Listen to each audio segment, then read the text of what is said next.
Assalamualaikum warahmatullahi wabarakatuh. Perkenalkan, nama saya Tri Intan Imelda, mahasiswi dari Sekolah Tinggi Ilmu Kesehatan Sukabumi. Di sini mungkin saya akan menjelaskan terkait tentang tindakan airway dan breathing management. Untuk yang pertama, di sini ada organ utama airway. Terbagi menjadi dua bagian, yaitu saluran napas atas dan saluran napas bagian bawah. Untuk saluran napas atas, saluran udara bagian atas ini sangat penting dalam setiap tanggap darurat. Sebagai titik masuk oksigen, setiap kerusakan atau penyumbatan struktur di di saluran napas bagian atas dapat dengan cepat mengakibatkan ketidaksadaran atau kematian. Anatomi saluran napas bagian atas dapat dipecah menjadi hidung, mulut, dan tenggorokan. Istilah medis untuk ini adalah seperti nasofaring dan orofaring atau laring. Untuk yang pertama itu hidung, atau bisa secara medis itu nasofaring. Hidung adalah saluran napas utama yang digunakan oleh sebagian besar orang besar orang dewasa yang sadar untuk bernapas. Ruang di belakang lubang hidung atau nasofaring diisi dengan jaringan kaya darah yang ditutupi lendir yang menghangatkan dan yang membersihkan udara yang masuk. Yang kedua yaitu mulut.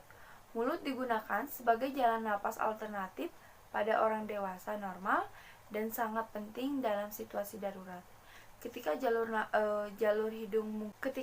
hidung mungkin tersumbat karena penyakit atau trauma, mulut juga merupakan pintu masuk ke sistem pencernaan dan terlibat dalam produksi berbicara. Untuk selanjutnya itu torak atau orofaring atau laring. Orofaring adalah daerah di belakang lidah di bagian paling belakang mulut, menghubungkan ke nasofaring superior dan laring interior. Laring dan orofaring dipisahkan oleh epiglotis. Laring adalah tempat suara dihasilkan. Getaran tulang rawan dan jaringan yang disebabkan oleh udara yang bergerak cepat menyebabkan suara yang dibentuk menjadi ucapan oleh epiglotis adalah mekanisme yang menutupi pembukaan trakea glotis saat makanan ditelan.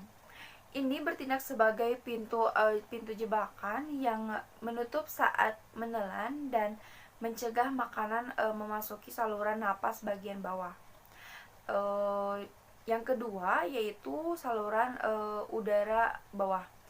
Untuk saluran napas bagian bawah ini terdiri dari semua struktur di bawah laring atau kotak suara. Seperti di saluran napas atas ada struktur yang mentransfer udara seperti ada trakea, bronkus, dan bronkeolus, dan struktur yang memungkinkan pertukaran oksigen dan karbodioksida dengan darah dan alveolus. Yang pertama di sini ada trakea. Trakea adalah tabung berongga yang mengalirkan udara ke saluran udara bagian bawah. Berbeda dari struktur saluran udara di atasnya yang didukung oleh cincin tulang rawan yang ada sering di tenggorokan ini, trakea duduk di anterior atau di depan Untuk bronkus, bronkus adalah tabung berongga yang bercabang dari trakea di karina menjadi bronkus kanan dan kiri. Ini dikenal sebagai bronkus batang utama. Mereka kemudian dibagi lagi menjadi bronkus yang lebih kecil untuk setiap lobus paru kanan dan kiri. Struktur ini didukung oleh cincin tulang rawan. Bronkus utama kanan mengarah ke bawah dan sudut yang lebih tajam daripada kiri. Inilah sebabnya mengapa benda asing atau bahan yang disedot lebih mungkin tersangkut atau melewati bronkus utama kanan. Untuk bronchioles lebih kecil daripada bronkus dan terletak di antara bronkus dan alveoli. Mereka berbeda dari bronkus karena tidak memiliki cincin tulang rawan tetapi terbuka melalui otot polos. Selanjutnya di sini ada alveoli. Alveoli adalah jutaan kantung berdinding tipis di dalam paru-paru yang dikelilingi oleh pembuluh darah mikroskopis atau kapiler. Dinding tipis sejumlah besar aliran darah memungkinkan oksigen dan karbodioksida dengan mudah dipertemukan. Alveoli adalah ujung jalan napas. Untuk pernapasan antara ventilasi dan respirasi.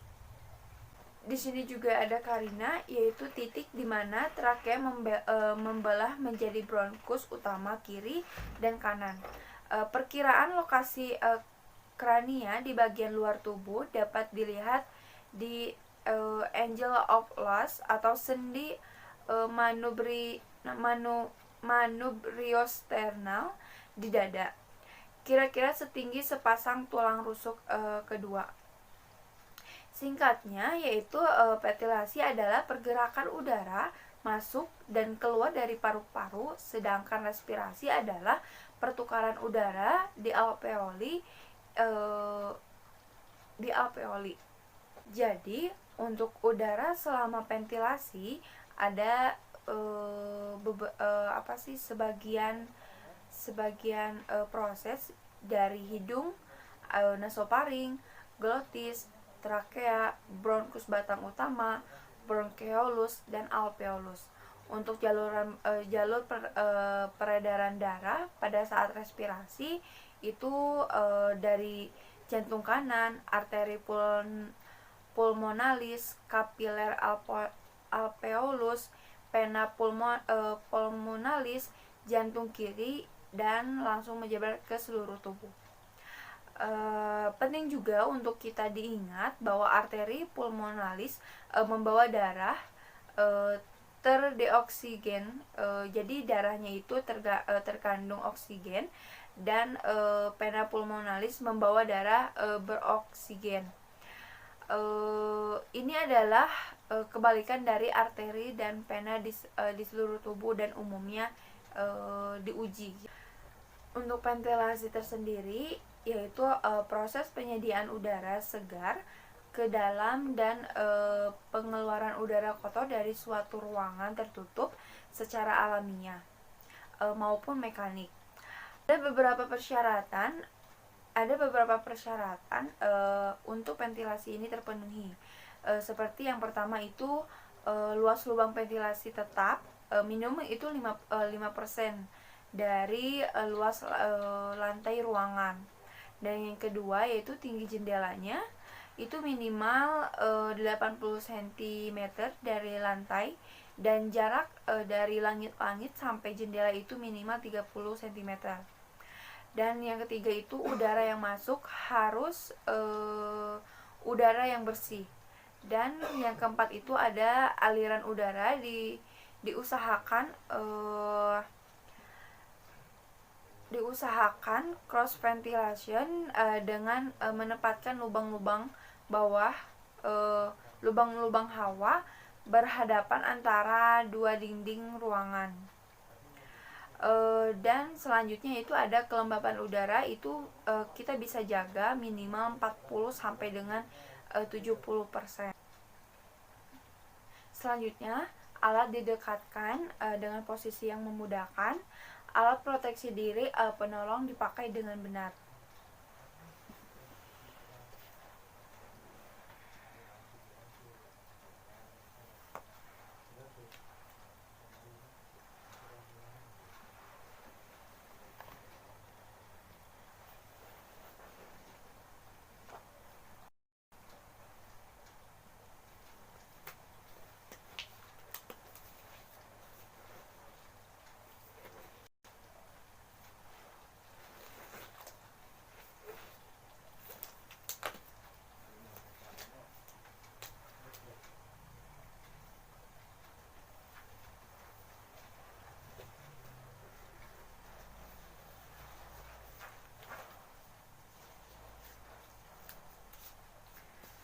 pasien dijauhkan dari lingkungan yang berbahaya.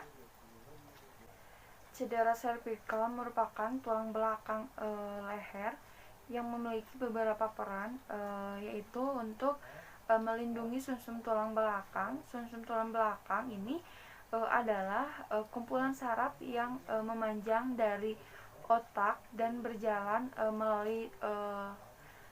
melalui tulang belakang leher dan tulang belakang dada atau punggung atas dan tengah.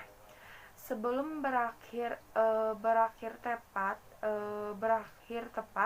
sebelum tulang-tulang belakang lumbar atau punggung bawah, setiap vertebra memiliki lubang besar atau foramen vertebral. Untuk dilewati sumsum tulang belakang bersama-sama, tulang belakang ini menjaga sumsum tulang belakang terlindungi di dalam terowongan tulang yang disebut kanal tulang belakang. Dan untuk mendukung kepala dan gerakannya, tulang belakang leher menangani beban berat karena kepala memiliki berat rata-rata antara 10 sampai 13 pounds. Selain menopang kepala, tulang belakang leher memungkinkan fleksibel leher dan rentang gerak kepala, memperlancar aliran darah dari darah ke otak,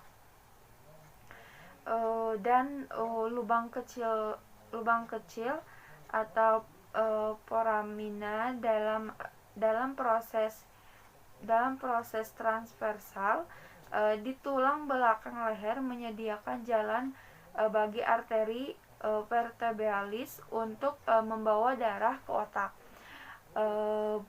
Bukan untuk pembuluh darah ini,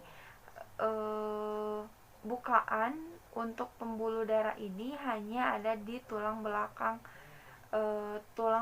leher dari C1 ke C6, tidak di C7 atau lebih rendahnya lagi gitu.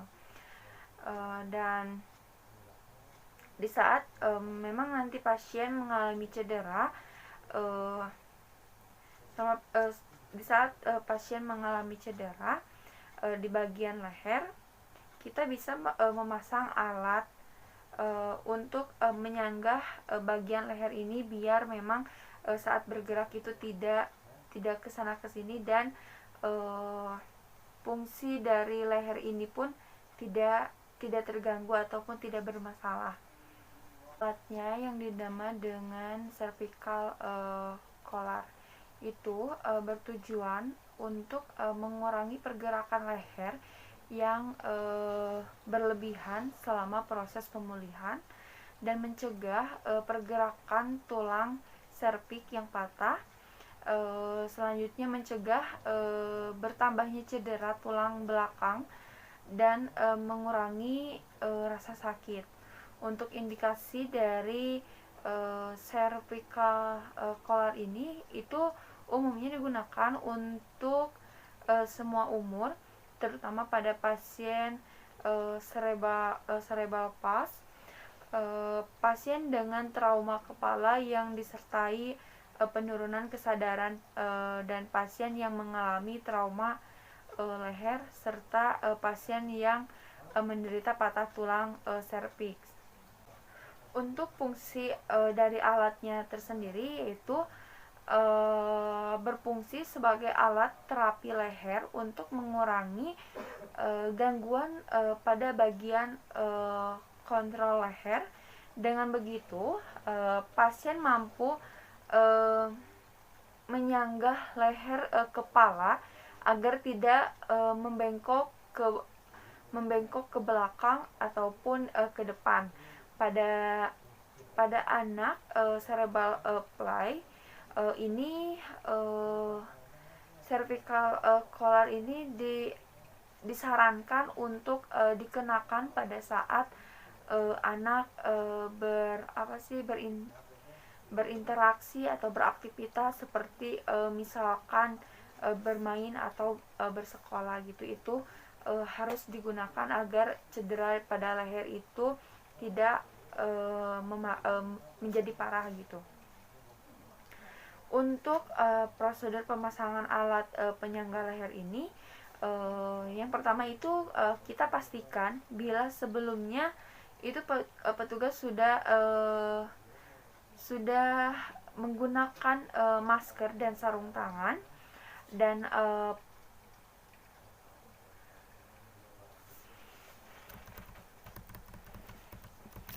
lalu kita bisa pegang kepala pasien seperti ini. Jadi pegangnya bagian kanan dan kiri kepala pasien agar gunanya untuk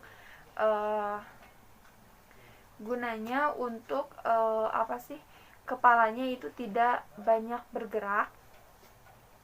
Dan selanjutnya kita bisa pasangkan cervical collar tersebut dan letakkan pada bagian belakang yang memang dicurigai adanya cedera, dan setelah terpasang baru kita rekatkan.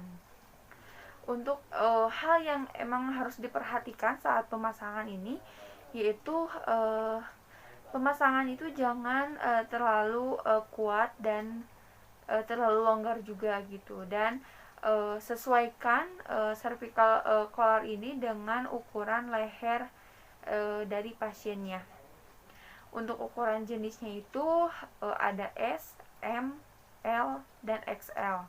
Dan untuk tim medis sebaiknya catat seluruh tindakan yang dilakukan dan bagaimana respon dari pasiennya.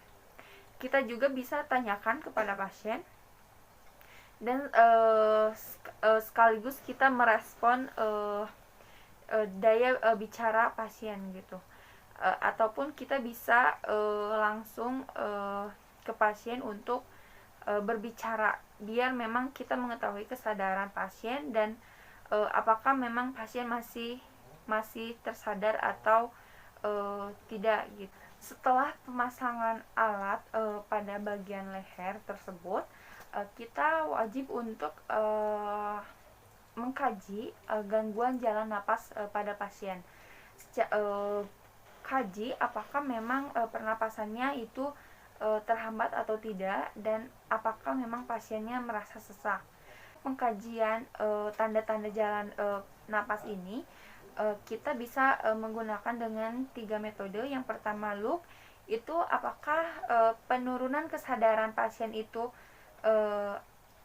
mengecek apakah ada penurunan kesadaran dan disorientasi ataupun pasien mengalami gelisah.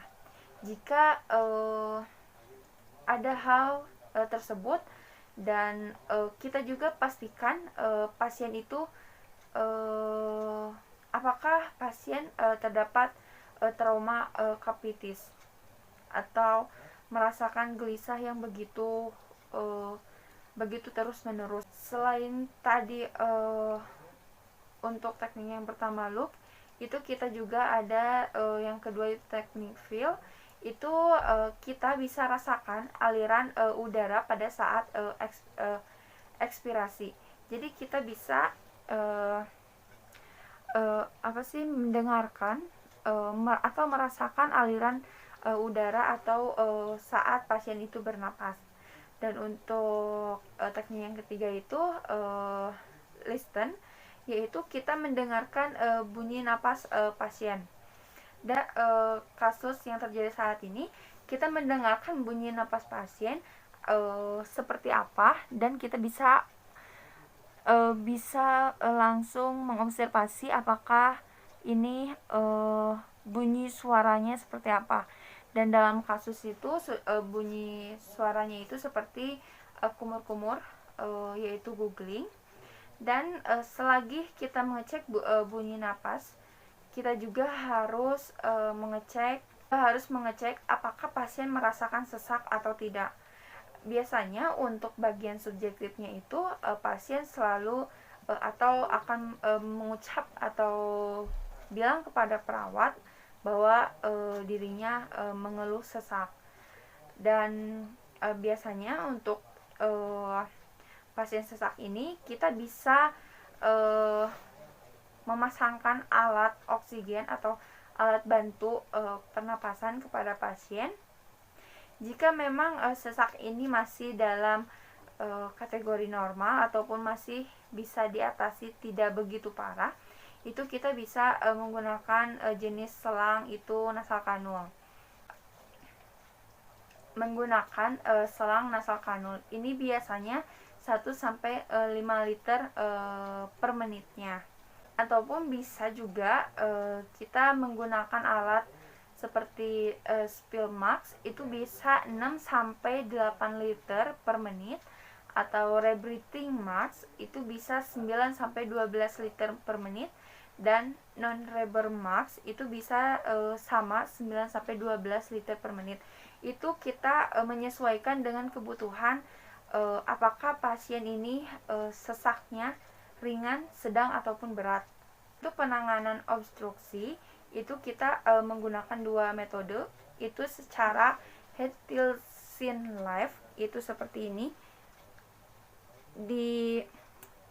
ininya diangkat dan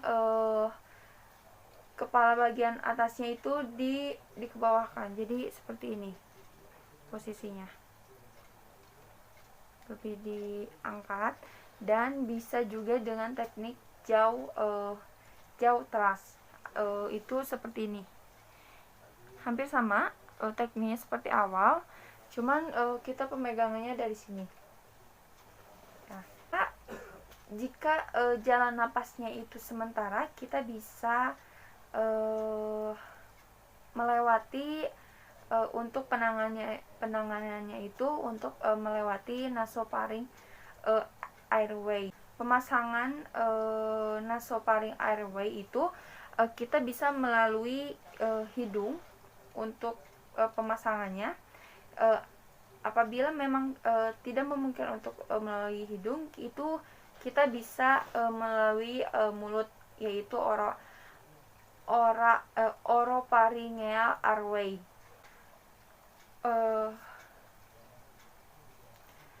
Suara napas pasien tadi sudah dikaji juga, dan hasilnya itu seperti adanya berkumur-kumur atau berkumur-kumur cairan, yaitu googling. Itu kita bisa melakukan tindakan suction atau cairan banyak, itu kita bisa miringkan kepalanya biar memang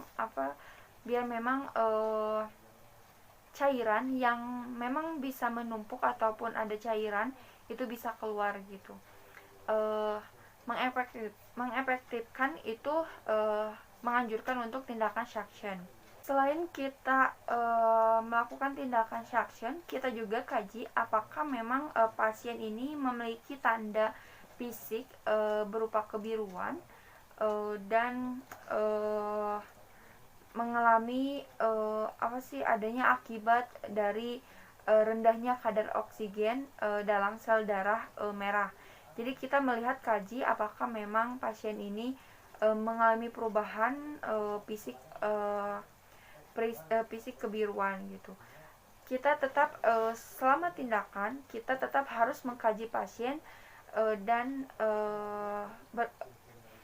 membuat pasien itu selalu berbicara biar memang untuk kesadarannya tetap normal. Dan selain untuk mengkaji apakah ada tanda-tanda kebiruan pada area atau pada tubuh pasien, kita juga kaji apakah memang untuk riwayat tidur pasien ini baik atau tidaknya. Karena memang untuk dalam kasus ini itu terjadi karena kecelakaan gitu.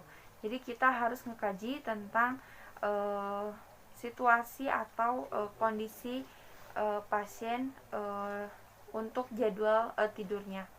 Dan selain kita mengkaji juga kebutuhan rujukan sebagai upaya tindak lanjut bagi fungsi airway, breathing dan ventilasi ini kita kita memberikan respons selalu kepada pasien, biar memang untuk kesadaran pasien ini selalu dalam jangka normal dan tidak kehilangan kesadaran.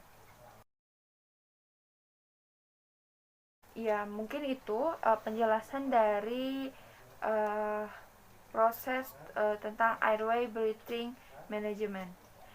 Terima kasih. Wassalamualaikum warahmatullahi wabarakatuh.